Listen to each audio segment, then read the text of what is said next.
la toile devient une peau, parce que c'est comme une peau, hein, une toile qui est bien tendue, il y a le grain, il y a tout. Et ensuite, il y a ce côté sensuel de créer des nus, qui sont masculins ou féminins, en étalant ma couleur avec les doigts. Donc, je rentre dans l'intimité du tableau à venir. Ça, c'est un moment très fort. Alors, évidemment, de créer des femmes, pour moi, c'est un plaisir sensuel pur. C'est extraordinaire de peindre une poitrine, de peindre de jolies fesses, puisque déjà, je rentre dans la logique de peindre des êtres humains. Je me dis, autant les faire à l'image que j'ai, moi, de l'esthétisme, c'est-à-dire c'est plutôt type mannequin que type modèle à Botero. Il y a un univers. Mais je veux dire, je pense que la démarche est la même, c'est de sentir cette espèce de frisson de l'épiderme.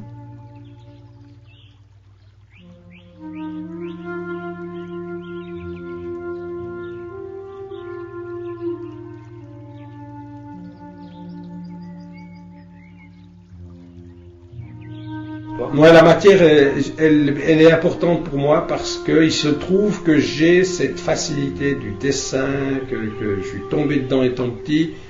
En guillemets, ça s'exerce comme un pianiste qui fait ses gammes, ça c'est clair qu'il faut l'entraîner quotidiennement.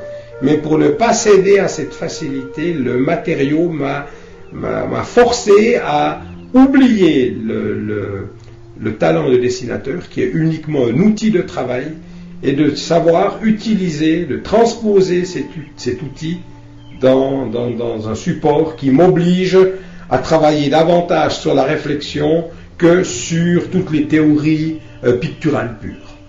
On peut travailler uniquement sur les théories, en tirant des points de fluide, des lignes, des montages schématiques. Et moi, je t'ai échappé à ça parce que ça me laisse quand même plus d'opportunités d'interprétation personnelle du trompe-l'œil et de la fresque murale.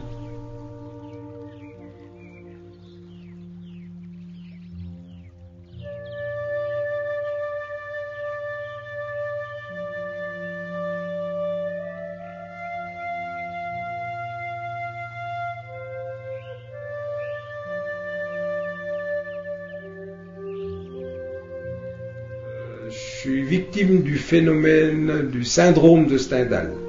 Pour expliquer en quelques mots de quoi il s'agit, Stendhal, faisant des visites de monuments en Italie, a eu des réactions épidermiques assez folles, c'est-à-dire bégaiement, sudation à l'extrême, perte de connaissance et de conscience, tremblement, incapacité d'exprimer son sentiment devant la beauté du paysage italien. Et puis on a repris ce syndrome, on l'a appelé syndrome de Stendhal, parce que c'était le premier à le décrire, en fait. Il a mis des mots sur ce phénomène épidermique, et moi je me mets chaque fois ce que j'appelle une mise en émotion. C'est-à-dire que c'est soit une musique, c'est soit l'intérêt du sujet à peindre qui me met en transe. En fait, c'est une transe. Mais on est dans un état second, et c'est cet état second que je recherche quand je peins. Je dois y être, sinon je mourrai, je le sais.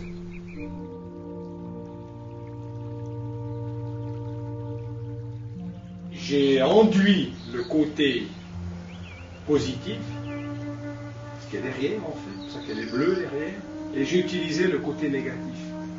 Et ça me permet une fois de plus d'avoir un support qui est différent, c'est très lisse comme ça en même temps. J'ai pris une gamme de couleurs à laquelle je ne suis pas habitué, je vais travailler dans les couleurs sable, et je ne sais pas ce qu'il y aura sur ce tableau, ça je trouve important.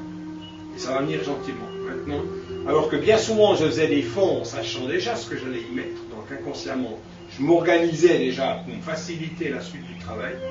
Là, j'étais volontairement comme ça. C'est une nébuleuse, ça peut être n'importe quoi en fait. Puis c'est très bien.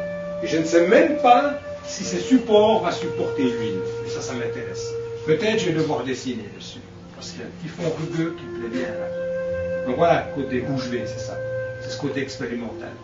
Qu'est-ce que je fais avec ce nouveau support? C'est du coton, où on prend le côté non traité, les couleurs visiblement ont fusé à l'intérieur du tissu, c'est très bien. Et puis c'est une nouvelle gamme de teinte, donc je vais me lancer ici dans une nouvelle thématique, et je le sens pour parfois.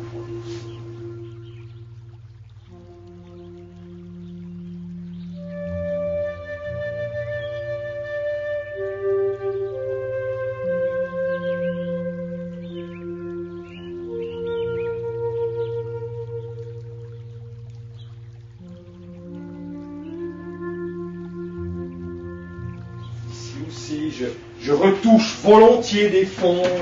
Mais ça, dans le fond, c'est idiot, parce que je les retouche dans le but de quoi? Je ne sais pas. Je préfère finalement me dire, bah, tiens, ces tâches pour moi, moins elles seront organisées, plus elles seront parlantes.